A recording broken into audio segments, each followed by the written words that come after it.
আমাদের প্রত্যেকের জীবনে কখনো না কখনো এমন একজন আসে যে অল্প দিনের পরিচয়ে দীর্ঘমেয়াদী দলিলে সাইন করে সারা জীবনের জন্য চলে যায়। এটাকেই হয়তো ভালোবাসা বলে। Hello, this is your man Nijhum Rojnahan. নিঝুম রাতের গল্পে আজ আপনাদের কাছে আমার বিশেষ নিবেদন ফিজিক্স টিউশন। যাইবা যদি নিঠুর পাখি ভাষায় মোর আখি, এ জীবন যাবার কালে রে ও পাখি রে।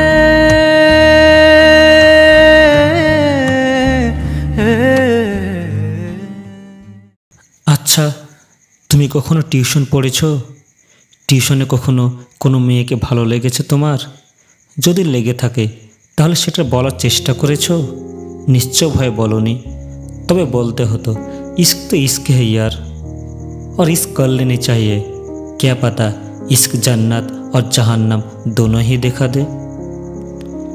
আজকের গল্প আরিয়ান ও লিসার, সেন্ড বাই আরিয়ান। কেন প্রীতি বারাইলা রে বন্ধু, ছেড়ে যাইবা যদি? কেন প্রীতি বারাইলা রে বন্ধু, ছেড়ে যাইবা যদি? আরিয়ান ও লিসার দেখা হয় টিউশন সেন্টারে। দুজনে ফিজিক্স অনার্স। আরিয়ান শহরের ছেলে, নবাবের শহর লালবাগে তার বাড়ি। তার বাড়ি থেকে দেখা যায় হাজারদুয়ারি। লিসার বাড়ি গ্রামে, ওই লালগোলার কোনো এক গ্রামে। ফিজিক্স টিউশনের সিঁড়িতে তাদের প্রথম দেখা। একসাথে ট্রেনে যাওয়া, তারপর একসাথে বহরমপুরের রাস্তায় হেঁটে টিউশন যাওয়া। টিউশন যেতে যেতে ফিজিক্সের ডাউটগুলো ক্লিয়ার করা।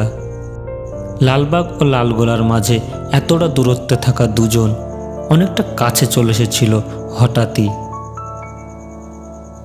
লিসাকে প্রথম দেখাতেই ভালো লেগে গিয়েছিল আরিয়ানের। সে তাকে এটা বলার বহুবার চেষ্টা করেছিল, কিন্তু বলে উঠতে পারেনি। তবে তাদের মধ্যেকার ঘনিষ্ঠতা আস্তে আস্তে এক মধুর এন্ডিংয়ের দিকেই যাচ্ছিল। इस कदर तू मुझे प्यार कर, जिसे कभी ना मैं सकूं फिर भुला। जिंदगी लाई हमें यहाँ, कोई इरादा तो रहा होगा भला।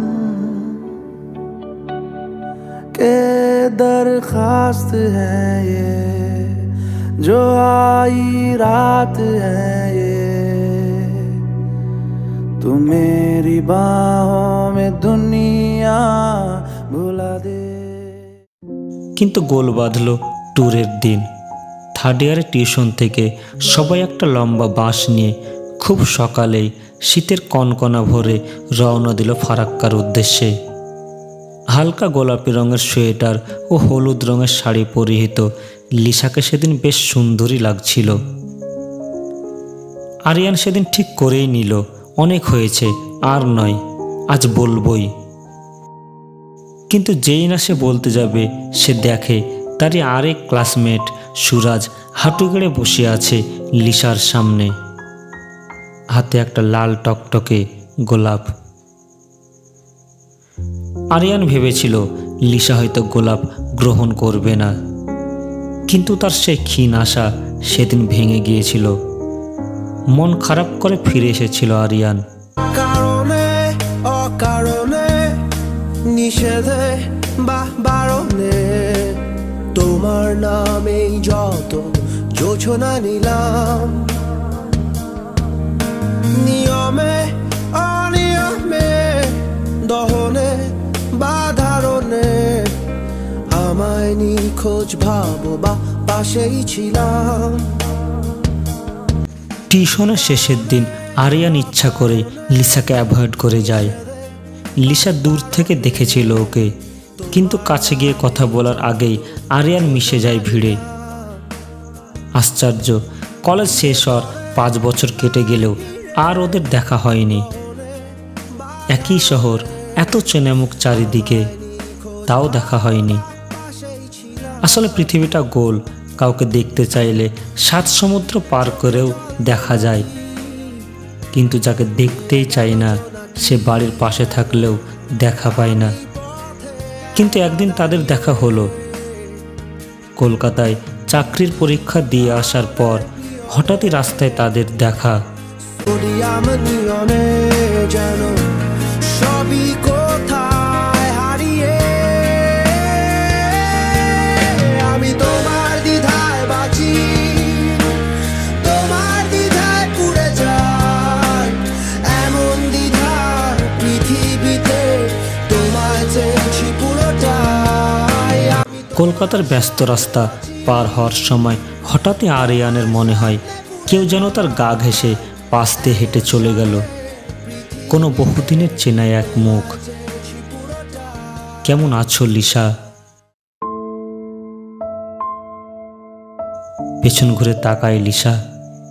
ফিজিক্স টিউশনের সেই লিসা আজও একই রকম, কোনো পরিবর্তন নেই।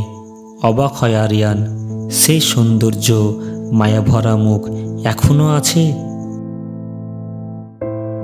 সেদিনের সে আরিয়ান, কিন্তু আজ বিবাহিত। আলাপচারিতার মাঝেই কৌতূহলবশত আরিয়ান জিজ্ঞেস করে, বিয়ে করেছ লিসা? না, এখনো করিনি। কথাটা শুনে অবাক হয় আরিয়ান। তার প্রশ্ন করার আগেই লিসা বলে, পরিবারের বড় মেয়ে হওয়ায় সবাইকে সামলাতে গিয়ে এখনো বিয়েটা করে উঠতে পারিনি। কিন্তু সুরাজের সঙ্গে যে তোমার সম্পর্ক ছিল? কে বলল? চোখ তুলে জবাব চার ভঙ্গিতে বলে ওঠে লিসা, আমি নিজেই তো ট্যুরের দিন গোলাপ দিয়ে তোমাকে প্রপোজ করতে দেখেছিলাম, আর তুমি সেটা অ্যাকসেপ্টও করেছিলে। ওটা একটা গেম ছিল, ট্রুথ অ্যান্ড ডেয়ার। আমরা সবাই সেদিন সেটা খেলছিলাম। বিয়ে শুধুমাত্র পরিবারের জন্যই করনি, নাকি অন্য কোনো কারণ ছিল? জিজ্ঞেস করে আরিয়ান।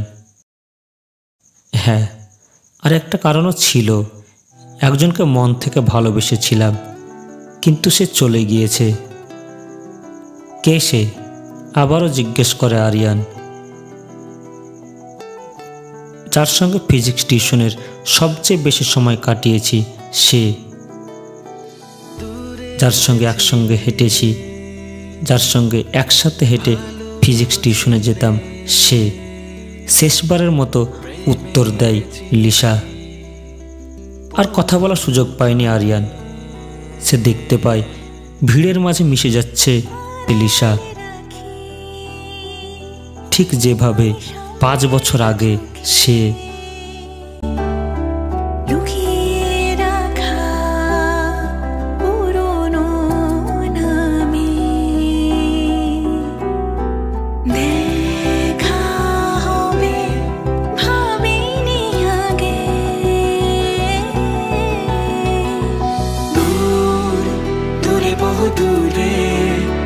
গেছে সরে